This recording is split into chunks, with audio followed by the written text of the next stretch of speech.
entertain us. Go further, okay? We didn't know. We kind of, I'm gonna talk. okay. We just kind of stopped. We're like, I don't know. She's kind of peeking already. Yep. And if she, there. The moment she lets it go, and you can explain that more, but it might be easier for people to hear you. Yes. But one thing I do want to say quick is when horses do that, I try really hard not to grab them in the mouth or face or whatever it is that you're using on their heads.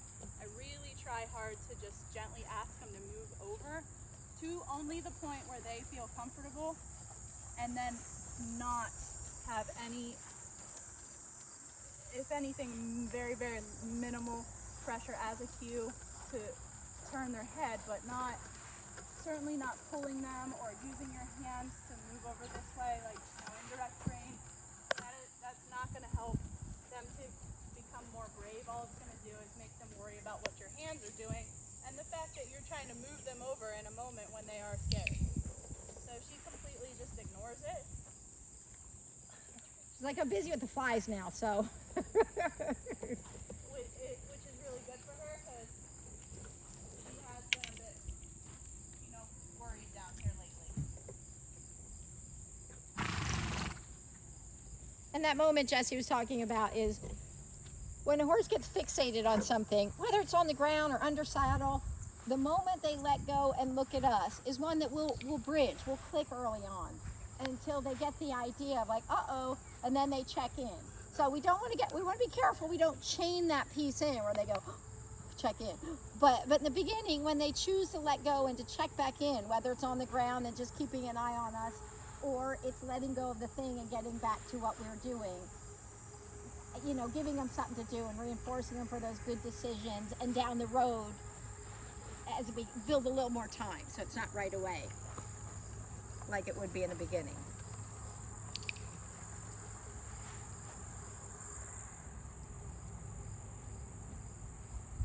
Just trying to figure this out. Yes, you can see that. I was seeking that. Just you can see that she's trying to think, what piece? What do I need to do? How does this work? But I love that she's engaged in it and does want to figure it out. She's like, you mean there's something in it for me? Yeah.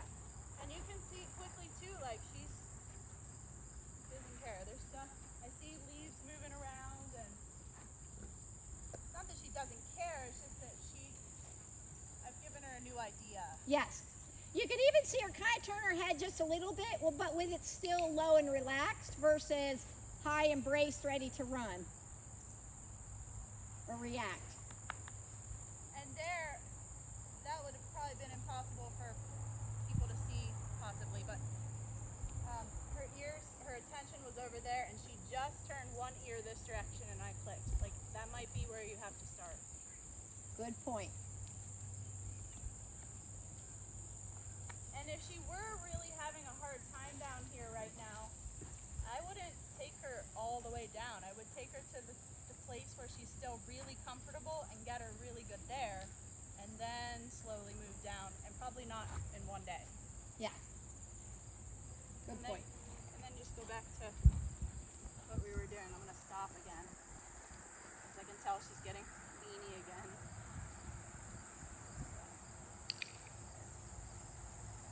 I like how she keeps backing. Yes. She's backing up to her treat.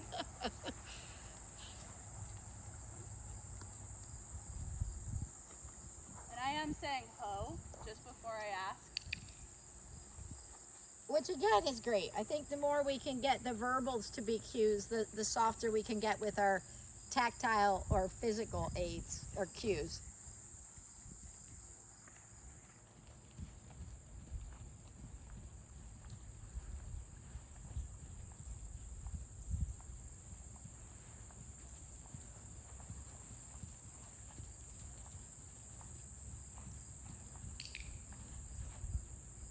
Just had a moment of lightness there. Perfect. Big hay cube. Need a minute on that one. What's in those hay cubes? It's like a berry. I think it's alfalfa and like raspberry or some. They actually smell kind of good. You like them? Yeah, I do too. I think it's more essency, so it reminds me of the tea that everybody loves. They love the smell of it, the horses do. You guys see there, I have a nice big walk compared to what I did have. Yep. And these are all the building blocks that we build on. So until, I mean, right now there's a lot of clicking and feeding for the small stuff, but she's building that, and we'll build duration and build duration and build duration. But she needs to reinforce what's happening to tell her that this is good, so we can increase the likelihood of seeing those big swingy walks happen more often, the moving forward happening more often, the lightness in the front end happening more often, the being brave happening more often.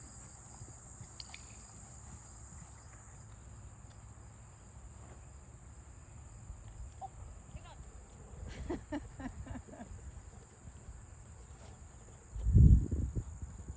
Now there I felt like she was about to just go off on her own without me asking. So I turned right in order to change her mind a little bit about that without having to pull or do anything aggressive. It was just like, no, let's just think about not doing that. Yeah, and it's a little, you know, it's diversionary, you know what I mean? Yeah. You're kind of redirecting it to something constructive versus having to correct something that maybe you're not wanting to see. And now we're getting a little into what we were with Hadley, where she's wanting to just Go go now. a bit on her own, which for both of these two, by the way, this is Hadley's daughter. Henley's sister. Motivation is a much needed thing with these guys, so I embrace that. But if you have a horse that is too forward, like you might have one coming out here in a bit, there's a whole nother tactic there. And I like she's not leaning on me at all. Like I have no pressure in my hands, and not looking at the woods. That's one of the things I love too. It really helps create them to focus on what they're doing and to focus on their rider as opposed to looking externally for how could I get out of this or avoid this or what scary thing is coming. It really does change their perspective to something much more optimistic and thinking. Girl. And the click is helping her to stop better. Yeah. You know, obviously it does, but it's just like she's actually using her back end better. Yeah. So leaning, she's like, I can stop faster if I actually do use my hands. Which all of it is more energy. You know what I mean? So it kind of is this underlying theme of trying to get her a little more enthusiastic and energetic about any part of her job.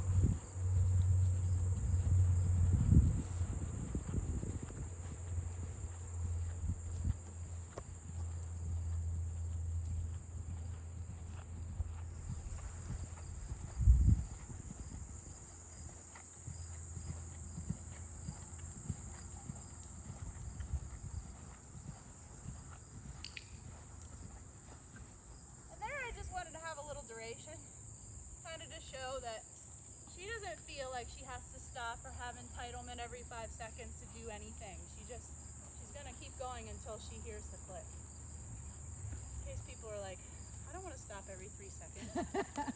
That was a big hang up for me. Yeah, and I think it is for a lot of people because they don't know about the building duration and that we move past these points. But we need to build a stronger reinforcement history with these particular pieces so that we can increase the likelihood of seeing them repeated. So that's the nature of a reinforcer. But we build duration on these pieces. I want to be able to go jump a course or ride for, you know, whatever amount of time without feeling like I have to break it all down. But in these learning phases or rebuilding a new and improved reinforcement history based on positive reinforcement, it does take some repetition and looking at those little decisions. So there's a period that goes through like this, but you can see already we can start building on it. Good.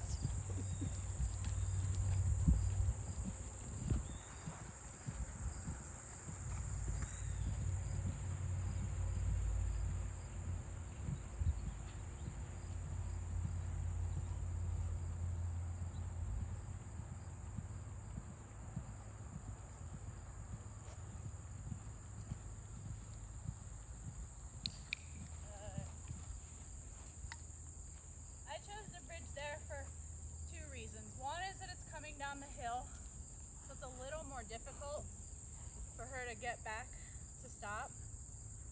And the other thing is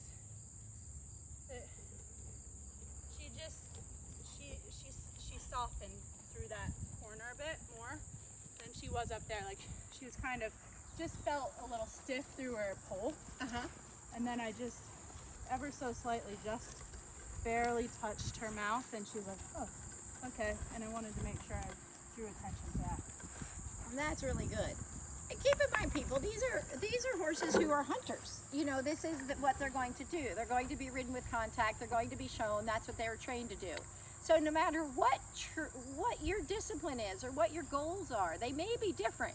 And you might be teaching them where you have, you know, a loose swinging rein. You might just be in a halter. You may be in a, you can do different things, but these are part of what their training has been and what their goals are, but what our goals are for them, but incorporating the positive reinforcement to change their attitude with it. So I think it's important that you keep in mind, you may do things differently. Maybe you're doing Western pleasure and you want, you know, a completely different feel or different things happening. So it doesn't matter. We're plugging them into these goals with these horses as crossover horses, as horses coming along to be show horses. And some of them already are show horses, let's add. I just keep mixing it up. And I think that's good. Okay, perfect.